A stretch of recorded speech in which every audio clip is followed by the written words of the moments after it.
Breaking news for you. Breaking news from Ethiopia and Eritrea. Firstly, Ethiopia has written another letter to the UN.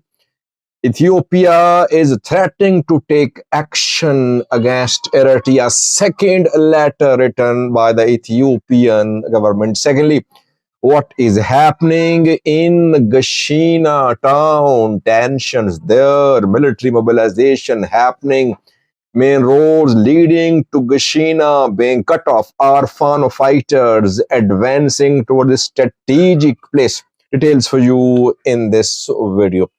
Let's start with the news story about a letter written by Ethiopian Ministry of Foreign Affairs to the United Nations. Antonio Guterres is the recipient, and Ethiopian Ministry of Foreign Affairs wrote this letter. If you remember, in June this year, Ethiopia wrote a letter, similar letter to the UN. In that letter, Ethiopian government accused Eritrea of planning to wage a war on Ethiopia. Ethiopian government back then said that during the rainy season, Eritrea wants to wage war on Ethiopia in coordination with Ethiopian armed groups. This is what happened in June, around 4 months ago, and 2 days ago, Ethiopian Ministry of Foreign Affairs wrote the second letter. Now it is being confirmed by Ethiopian government officials that the second letter is also addressed to the UN Secretary General Antonio Guterres. So what is Ethiopia saying now? Well, this time it seems that Ethiopia is warning the UN that if Eritrea is not stopped, Ethiopia will be forced to take action. Is Ethiopia creating a justification for waging war on Eritrea? Well, what are the contents of the letter? The letter, which has not been made public, but its contents have been made public. The letter states that Eritrea is interfering in Ethiopia.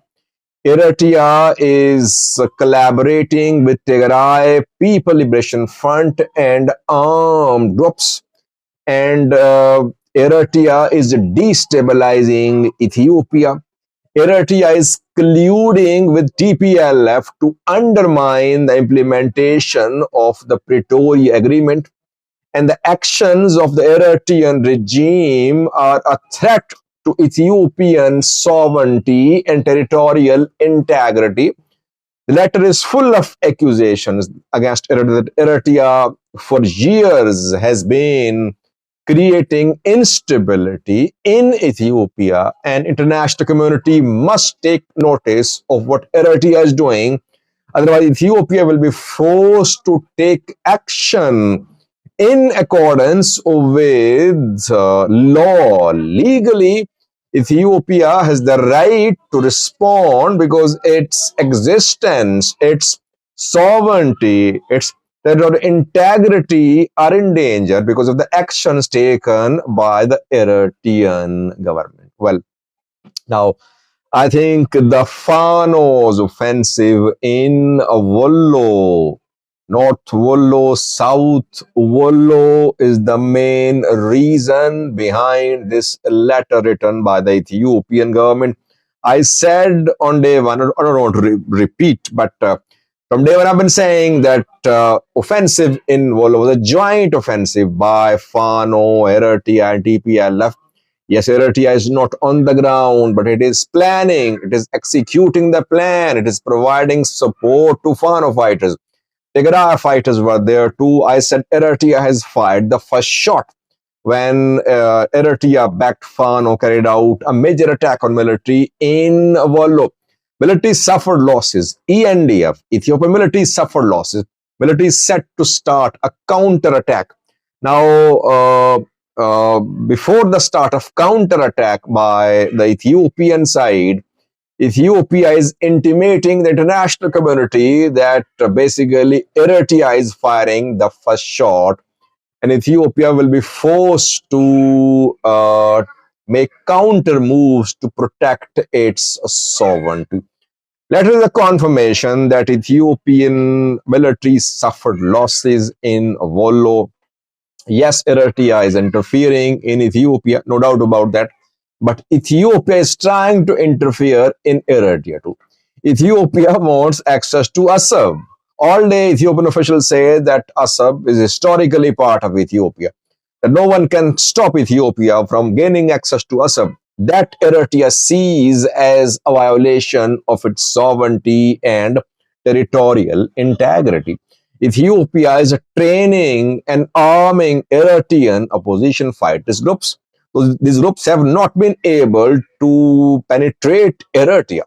Eritrea-backed Ethiopian opposition groups are already operating in Ethiopia, and they're hitting Ethiopian National Defense Force, and Ethiopian military is feeling the pinch of the attacks by the Fano fighters. That is why now Ethiopian Ministry of Foreign Affairs has written this letter to the UN. Basically, Ethiopia is creating a justification for its coming action.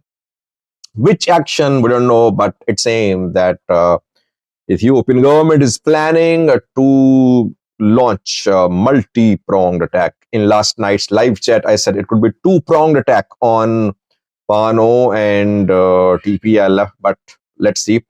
Hopefully, I'll speak more on that in tonight's live chat. Secondly, was what is happening in Gashina town, strategic town in North Wollo zone of the Amhara region, situated on Voldia to Gondar road. You know that yesterday Kon city came under Fano's control. Kon city is situated to the south of Gashina. Fano fighters have been trying to take control of Gashina. You know that Gashina is very strategic. From Gashina, you can move towards Lalibela. Lalibela airport can also be controlled if Fano fighters manage to capture Gashina and march towards Lalibela. That is why Gashina is strategic. When the Ethiopian National Defense Force retreated from Kon city last night, they retreated towards Gashina. So regional forces and ENDF are in Gashina, where reportedly movement of vehicles has been suspended. We are seeing a ban, you can say, on the movement of vehicles. Tuesday market was not allowed to open in Gashina. Rather, some shopkeepers who tried to open their shops, their stalls in a Tuesday market, they were told to close their shops and leave. Thirdly, we are seeing movement of the Ethiopian National Defense Force, regional forces into Gashina to protect it. Fano fighters are going to make a move towards Gashina from multiple sides.